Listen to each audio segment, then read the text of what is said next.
মিওয়া মোড়ের কর্নারে দাঁড়িয়ে আছি গতকাল সন্ধেবেলা।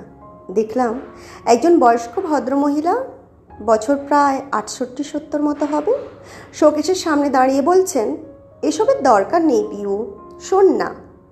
একটি বছর ৩৭-৩৮-এর ছেলে বলছে, সেসব তোমায় ভাবতে হবে না, যেটা বলছি সেটা তাড়াতাড়ি পছন্দ করো, নাম লেখাতে হবে, ফুল কিনতে হবে, তাড়াতাড়ি করো মা।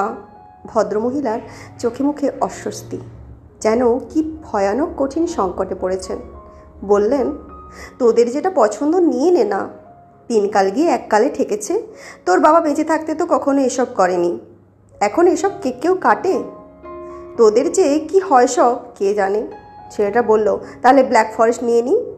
পিউ নামক মেয়েটি বলল, তুমি থামবে, সবেতেই এত তাড়াহুড়ো করো কেন? দাঁড়াও না, মামনি নিজেই পছন্দ করবে, একটু সময় দাও। পিউ আস্তে আস্তে বলল, মামনি, তোমার ছেলের ব্ল্যাক ফরেস্ট পছন্দ, আমার চকো চিপস, তোমার নাতির চকলেট ফ্লেভার, তোমারও নিশ্চয়ই এমন একটা পছন্দ আছে। সেটা কি? সবার আলাদা পছন্দ থাকে। ভদ্রমহিলা বললেন, তোদের পছন্দের নিলেই তো হতো।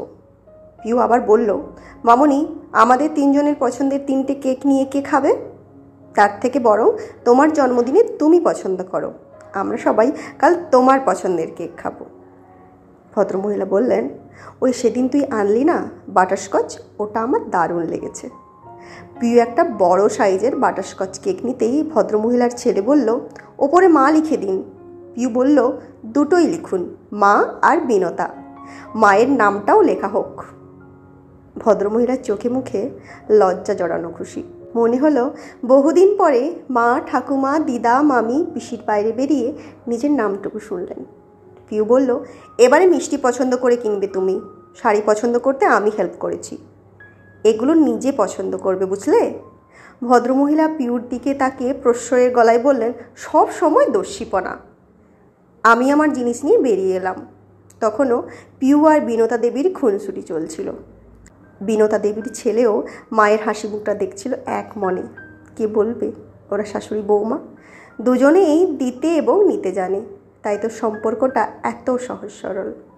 আসলে ভালোবাসা শব্দটা বড্ড আলটুসি, ভীষণ রকমের অভিমানী, কোনো মতেই একতরফা দীর্ঘস্থায়ী হতে চায় না।